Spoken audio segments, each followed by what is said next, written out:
Aquele dia parecia como qualquer outro dia de verão.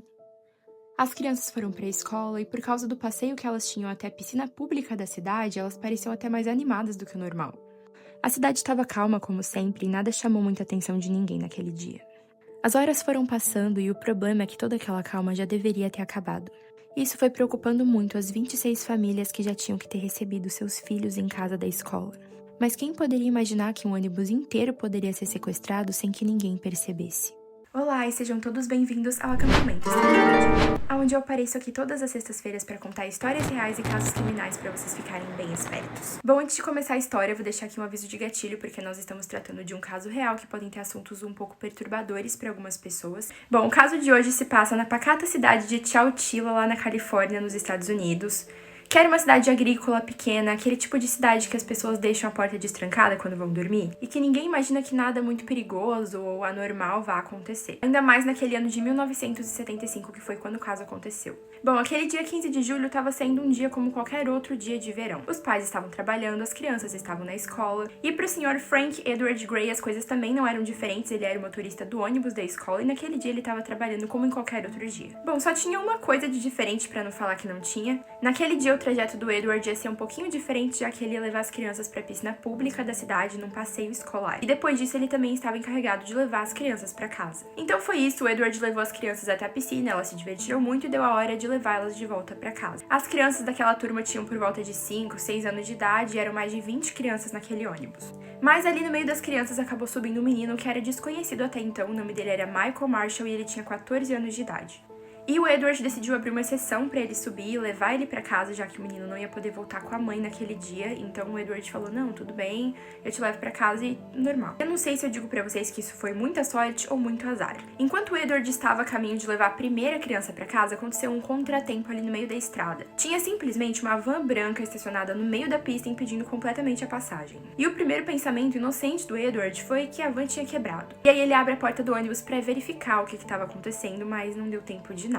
Porque simplesmente um homem mascarado sobe no ônibus e ele, além de mascarado, também estava com uma espingarda. Só pra contextualizar que os criminosos costumavam usar uma meia calça na cabeça pra esconder a identidade, então quando eu disser mascarado, vocês imaginem que eles estavam assim. Esse homem então simplesmente aponta a arma pro Edward e diz que todo mundo tem que ir pro fundo do ônibus. E aí nessa hora uma criança, que inocente pensava que aquilo era uma tipo de brincadeira, foi pra frente desse homem e disse, o que você vai fazer? Você vai atirar na gente? E aí nisso sobe um segundo homem mascarado e todo mundo percebe que aquilo não era uma brincadeira. E foi nesse momento que um ônibus com 26 crianças mais um motorista adulto foi sequestrado. Nesse momento um dos homens apontava uma arma pro Edward enquanto o outro dirigia. Isso fora o terceiro sequestrador que estava dentro da van dirigindo atrás do ônibus e seguindo eles. Bom, essa viagem com os sequestradores acabou durando horas e foi um momento de completo terror pra todo mundo.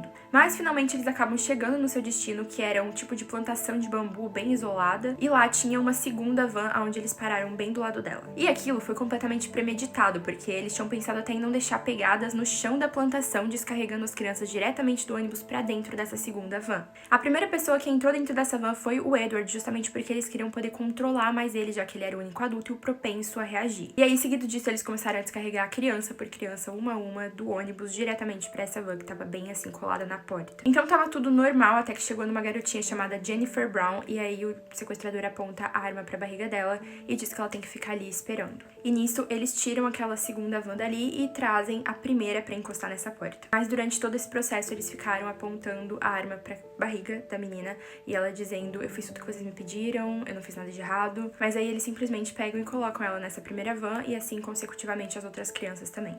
E foi nessa segunda van que o Michael também entrou. E aí assim que eles descarregam todas as crianças, eles deixam o ônibus escolar pra trás pra não poder ser rastreado e eles seguem apenas com as duas vans. E aí eles vão pra estrada de novo e assim começa a segunda viagem. Só que o que acontece? Nesse momento, os pais já tinham notado que tinha alguma coisa muito errada acontecendo. Já que tinha passado muito tempo do horário que as crianças deveriam chegar em casa, do horário que elas normalmente chegavam, e aí eles começaram a ligar um pros outros, a ligar pra escola, e ninguém sabia de nenhuma criança, ninguém tinha aparecido em casa. E pra vocês terem uma noção, foi um desespero tão enorme que as linhas telefônicas ficaram congestionadas. Isso foi foi tão grande que, pra vocês terem uma noção, o plano dos sequestradores era ligar pro governador pra pedir resgate pelas crianças. Mas eles não conseguiram fazer essa ligação justamente porque as linhas estavam congestionadas. Mais algumas horas se passaram e finalmente os sequestradores chegam no segundo local, que era uma pedreira, mas dessa vez eles descarregavam criança por criança, tiravam da van e levavam pra algum lugar que as crianças que estavam na van não sabiam onde era. Então o desespero começou a tomar conta de todo mundo. O Edward, inclusive, foi o primeiro a ser levado novamente. Inclusive, as crianças que ficavam na van pensavam que quem estava sendo levado estava sendo morto. Quando chegou a hora de descarregar a segunda van, o Michael disse que queria ser o primeiro aí, porque ele queria que as crianças ficassem mais seguras de ele estar indo na frente. Mas o que acontece é que as crianças que estavam ali com ele ficaram tão apegadas, porque ele era a figura maior, né? Ele era o que mais tinha idade ali, que elas não queriam que ele fosse embora, então ele foi um dos últimos. Inclusive, ele só não foi o último porque ele tava muito apegado na Mônica, que era uma garotinha que também tava muito apegada nele, e ele disse pra ela que não ia conseguir entregar ela pros caras, então ele pediu pra ser primeiro do que ela, e aí ela literalmente foi a última criança a ser tirada da van. Tá, mas o que tava acontecendo com eles? Eles estavam sendo levados um por um pra um buraco debaixo da terra, que tinha uma escada pra descer e chegar lá embaixo. E lá embaixo, o local que eles chegavam era simplesmente uma carroceria de caminhão de mudança, que eles tinham enterrado completamente debaixo da terra do chão. E lá dentro, apesar de ser um lugar meio sujo, meio bagunçado, tinha vários colchões, suprimentos, comida, água. E parecia ter algum tipo de refrigeração ou algum motorzinho funcionando porque dava pra ouvir um barulho. Só que assim que todas as crianças foram colocadas lá, eles começaram a ouvir um barulho de terra caindo no ônibus, que era eles sendo enterrados completamente.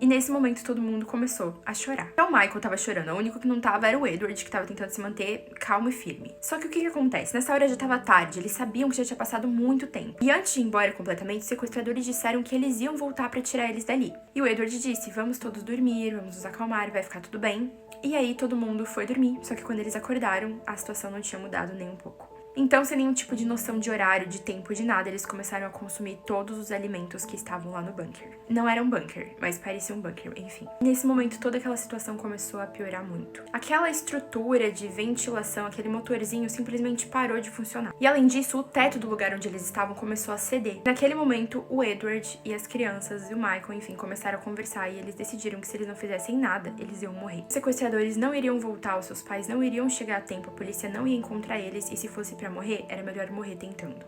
Então as crianças começaram a se reunir, pegar todos aqueles colchões e empilhar um em cima do outro até chegar no lugar por onde eles tinham descido, porque eles acreditavam que poderiam sair pelo lugar que eles entraram. Então o Michael e o Edward começaram a subir no colchão e se revezar pra tentar tirar aquela tampa de lá, mas era muito cansativo e tava muito pesado. E aí finalmente, depois de muito tempo, eles conseguiram tirar a tampa, só que aí tinha outro problema. A tampa estava simplesmente coberta por baterias de caminhão e terra. E ao redor dessa tampa ainda tinha uma caixa de madeira tão grande que o Michael podia ficar de pé nela. E essa caixa de madeira foi feita pelos sequestradores justamente para que ninguém conseguisse sair de lá. E agora, depois de ter feito todo esse esforço, o Michael ainda tinha que cavar. E dessa vez sozinho, porque era ele que conseguia ficar naquela estrutura e não o Edward. Então o Michael começou a cavar e ele ficou por horas e horas e horas cavando sozinho aquela terra. E toda vez que ele por algum motivo desanimava ou pensava em desistir, as crianças começavam a animar ele, a gritar e dizer que ele ia conseguir, e ele continuava. E depois de 28 horas, finalmente, o Michael consegue abrir um buraco para fora daquele lugar. Então o Michael consegue sair para fora, as crianças não estavam nem conseguindo acreditar que aquilo finalmente tinha acontecido, mas infelizmente eles estavam no meio do nada, no meio da noite. Era do lado de um parque que ficava nessa pedreira, bem perto ali da cidade onde eles moravam. Então todos eles saem de dentro do buraco da terra e agora eles têm que sair pra procurar ajuda. Mas como eu disse pra vocês, ali tinha uma pedreira e lá tinham trabalhadores que automaticamente reconheceram que aquelas eram as crianças sequestradas. Porque nessa altura todo mundo já tava sabendo desse caso. E aí, que ótimo, tá todo mundo salvo, e o que eles fazem? Eles colocam as crianças em um outro ônibus, que era o ônibus da empresa, pra poder levar pra polícia. E o que a polícia faz? Coloca as crianças dentro de uma prisão. Sim, gente, mas calma, era o único lugar que tinha espaço para abrigar todas elas e mantê-las protegidas e seguras. Fora que também eles queriam fazer interrogatório com todas elas, depois de elas terem passado por tudo aquilo. Assim, eu acho que eu entendo o momento, a polícia e tal, mas elas só puderam ver os pais depois de horas. E depois elas disseram que realmente só se sentiram seguras de fato quando puderam voltar para suas casas. Detalhe importante, elas só foram liberadas da prisão depois de entrarem em um outro ônibus que levou elas para um lugar onde seus pais foram buscá-las. Sério, eu nunca mais entrava no ônibus da minha vida depois disso. Inclusive, elas eram crianças, né? Elas chegaram a fazer piadas sobre isso. Tipo, nossa, a gente acabou de fugir de um ônibus, entrou no outro ônibus, depois foi pra outro ônibus. E enfim. Tem um vídeo, inclusive, que mostra essas crianças saindo desse último ônibus e finalmente indo para suas casas encontrar suas famílias. It had been almost 36 hours since their traumatic ordeal began. The scene was like a mob scene. News cameras and TV lights. Everybody started saying, "Are you all right, Jennifer?" and all this stuff. And I said, "Yeah, I'm fine." Then, whenever we got into this room, I found my mom and my dad. E lá tinha todo tipo de gente possível. Tinha repórter, tinha policial, tinha os pais, tinham pessoas aleatórias da cidade, curiosos. E nesse momento todo mundo tava tirando muita foto, filmando, batendo palma, fazendo perguntas, tentando conversar com as crianças pra conseguir informações. Então assim, foi caótico, mas pelo menos eles bateram muitas palmas pro Edward e pro Michael, que foram verdadeiros heróis.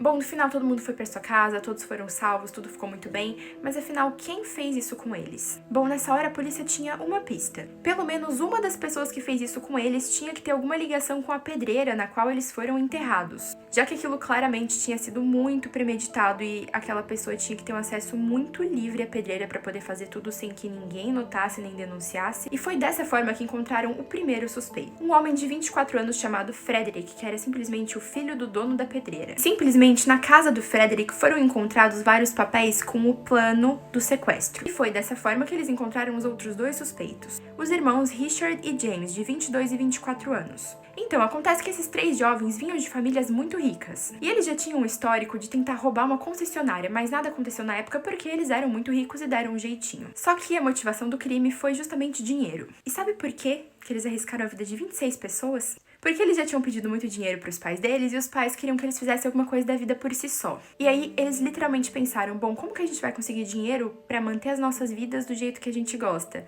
Trabalhando? Eu acho que não. Vamos fazer um sequestro. Ah não, mas um sequestro vai dar pouco dinheiro, então vamos sequestrar múltiplas pessoas pra que a gente consiga mais dinheiro em troca delas. E escuta, e eles escolheram crianças porque crianças são valiosas. O valor que eles estavam pensando em pedir pelas crianças era 5 milhões de dólares. E naquele ano, o que hoje valeria o equivalente a 25 milhões de dólares. E agora para pra pensar que eles fizeram tudo isso pra depois não conseguirem nem ligar pra polícia porque a linha tava congestionada com o tanto de ligação que os pais das crianças estavam fazendo porque estavam preocupadas. Bom, no final, o Richard acabou se entregando pra polícia um dia depois, enquanto os outros dois foram pegos tentando fugir.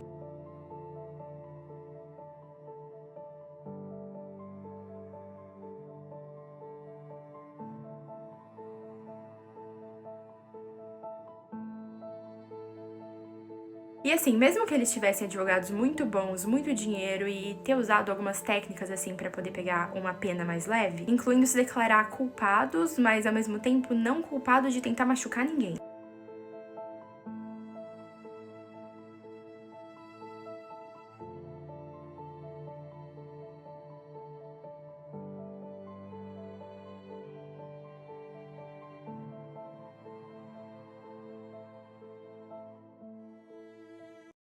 Os três foram sentenciados à prisão perpétua sem possibilidade de condicional. Só que aí os advogados entraram com apelo dizendo que eles não tentaram machucar as crianças de verdade, que não fizeram nada contra elas, assim, no sentido de machucar. E aí a sentença deles acabou sendo reduzida assim para prisão perpétua com possibilidade de condicional. E eles teriam essa possibilidade de 3 em 3 anos, mas eles acabaram tendo muitas possibilidades negadas. Olha, sinceramente, eu tô num momento da minha vida que eu gostaria de trazer casos mais leves pra vocês e eu gostaria muito de poder dizer que esse daqui acabou super bem, que as crianças ficaram muito bem depois disso. Só que uma pesquisa foi feita com essas crianças pra saber quais seriam os danos ocasionados a elas por causa do incidente e a maioria tinha problemas psicológicos, desenvolveu crise de pânico, ansiedade, entre outros problemas. Algumas delas até chegaram a ter problemas com a lei depois de mais velhas e problemas com drogas também. E isso por causa de todos os traumas que elas tiveram devido a essa violência que elas sofreram e a todo o estresse que elas passaram, enfim. Inclusive, elas desenvolveram pensamentos muito perturbadores e sonhos com morte.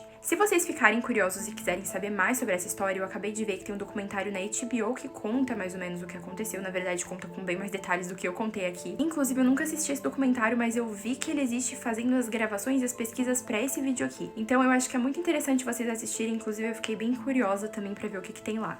Bom, então foi isso. Eu espero que vocês tenham gostado desse vídeo, de como eu conto as histórias aqui. Eu espero que vocês também deem a opinião de vocês sobre esse vídeo, como eu posso melhorar eles pra vocês. Já que, como vocês sabem, eu tive uma grande dificuldade pra começar aqui no YouTube e finalmente desenvolver. Agora eu tô querendo postar vídeo todas as semanas e eu vou lutar muito pra que isso aconteça. Inclusive, eu tô com um editor aqui e eu acho que vai dar muito certo. Mas eu preciso muito que vocês me ajudem mostrando que vocês estão gostando, como eu poderia melhorar os vídeos pra vocês gostarem mais. E também, se vocês tiverem ideias pros próximos vídeos, eu gostaria muito de saber e também de gravar as ideias de vocês. Então é isso, gente. Tenham todos uma boa noite e eu vejo vocês na sexta-feira que vem.